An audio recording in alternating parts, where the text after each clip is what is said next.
HSC পরীক্ষা এবং বন্যার সাথে সম্পর্ক বিগত 3 বছর ধরে কোনোভাবেই কমছে না। আগে সাধারণত এইচএসসি পরীক্ষা হতো এপ্রিল মাসের দিকে। এপ্রিল মাসের দিকে যখন এইচএসসি পরীক্ষা হতো তখন সাধারণত দেখা যেত বন্যা অন্তত হতো না। হ্যাঁ, কালবৈশাখী ঝড়ের একটা সম্ভাবনা ছিল, কিন্তু আপনি তো সবকিছুকে আর ফিক্স করতে পারবেন না। যেমন আমি যখন এইচএসসি পরীক্ষা দিই, আমার মনে আছে ফিজিক্স সেকেন্ড পেপার পরীক্ষার দিন চরম লেভেলের ঝড় হয়। এখন প্রাকৃতিক দুর্যোগের কারণে আপনি যেহেতু সারা দেশের পরীক্ষাকে পরিবর্তন করতে পারছেন না, এমন সিজনে পরীক্ষা নেওয়াটা খুবই গুরুত্বপূর্ণ যে সময় আসলে বন্যার সিচুয়েশনটা তৈরি হয় না। কিন্তু এক্ষেত্রে আমি একতরফা সরকারকেও দোষ দিতে পারছি না, কারণ সরকার আসলে কি বা করতে পারে?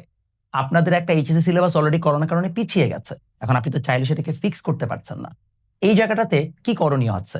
বা এই যে আমরা এখন একটা অভিন্ন প্রশ্নপত্রের দিকে আগাচ্ছি, কি কি সমস্যা আমরা সম্মুখীন হচ্ছি? চলুন আপনাকে একটা একটা করে বিশ্লেষণ করি। যারা আপনারা এইচএসসি পরীক্ষার্থী না, তাদের এটা বিষয়ে জানা দরকার। যদি আপনারা সাধারণ মানুষও হয়ে থাকেন, এই ওয়ার্ল্ড কাপের উত্তেজনাকে ছাড়িয়েও বাংলাদেশের বন্যার অবস্থায় কিভাবে 19 লক্ষ না, এখন কতজন পরীক্ষা দিচ্ছে? 12 লক্ষ, রাইট? 12 লক্ষ স্টুডেন্টের ভাগ্য আসলে জড়িত, সেটা আজকে আপনাদেরকে ব্যাখ্যা করব। প্রথমত, আমাদের এইবার অভিন্ন প্রশ্নপত্রের পরীক্ষা হবে। 2018 সালের পরে ফর দ্য ফার্স্ট টাইম অভিন্ন প্রশ্নপত্রে এইচএসসি পরীক্ষা হচ্ছে। অভিন্ন প্রশ্নপত্রে মানে কি? আগে 8টা বোর্ডে 8টা ভিন্ন ভিন্ন হচ্ছে যে সেট কোয়েশ্চেন হইতো, বাট এবার সকল বোর্ডে একই হচ্ছে যে পরীক্ষা হবে। এর মানে হচ্ছে যে সকল বোর্ডে এবার আমাদের সেম হচ্ছে যে কোয়েশ্চেনের পরীক্ষা হচ্ছে। যদি সকল বোর্ডে সেম প্রশ্নের পরীক্ষা হয়, তাহলে একটা খুবই ইম্পর্টেন্ট জিনিস হচ্ছে সব বোর্ডে যেন একই সময়ে পরীক্ষাটা অনুষ্ঠিত হয়। সমস্যা কি হয়েছে জানেন? সমস্যা হয়েছে যে সকল জেলাতে কিন্তু পরীক্ষা স্থগিত হয় নাই। চট্টগ্রাম সহ কয়েকটা জেলায় মাত্র পরীক্ষা স্থগিত হয়েছে।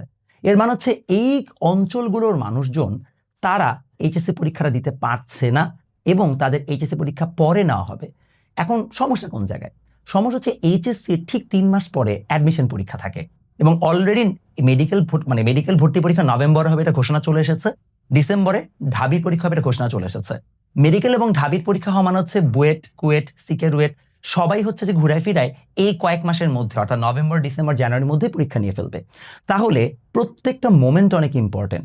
যদি 7 দিন পরে পরীক্ষা শেষ হয়, তার মানে হচ্ছে একটা বাচ্চা 7 দিন পিছিয়ে যাবে।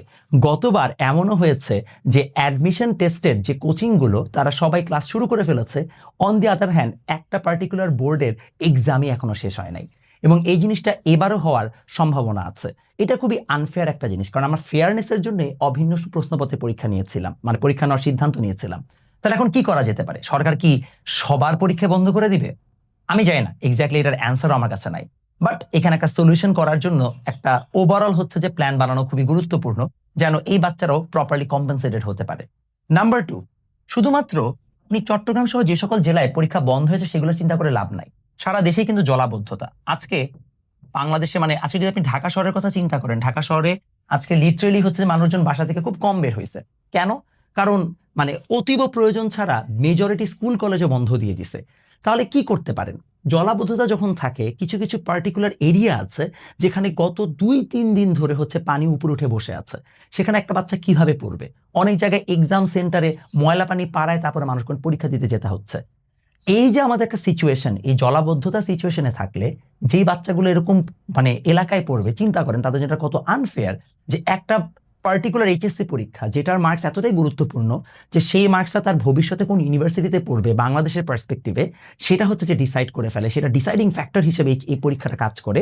সেই পরীক্ষার সময় একটা বাচ্চা সুন্দর মতো ড্রেসড আপ করে তারপর হচ্ছে পরীক্ষা দিতে যাচ্ছে সুন্দরভাবে, আরেকটা বাচ্চা পানি পাড়িয়ে ময়লা পানির মধ্যে তারপরে পরীক্ষা দিচ্ছে।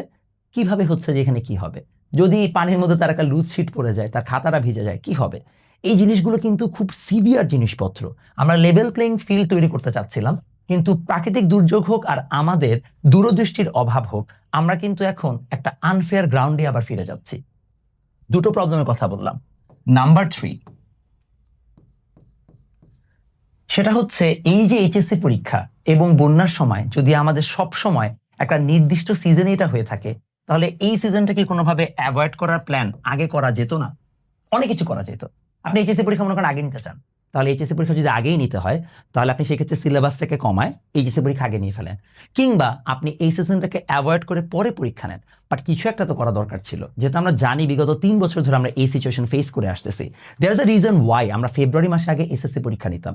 কারণ ফেব্রুয়ারি মাসে এসএসসি পরীক্ষা নেওয়ার সবচেয়ে বড় সুবিধাটা হচ্ছে শীতকাল মাত্র শুরু হয়েছে, তো স্বাভাবিকভাবে এই সময় বৃষ্টি বাদলের হচ্ছে যে খুব একটা সম্ভাবনা নাই।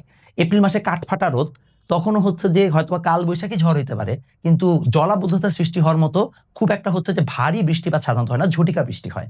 এর মানে হচ্ছে আগের বোর্ড পরীক্ষাগুলো কিন্তু একটা ভালো সময় নেওয়া হইতো, যার কারণে আমরা এই সিচুয়েশনগুলো ফেস করি নাই।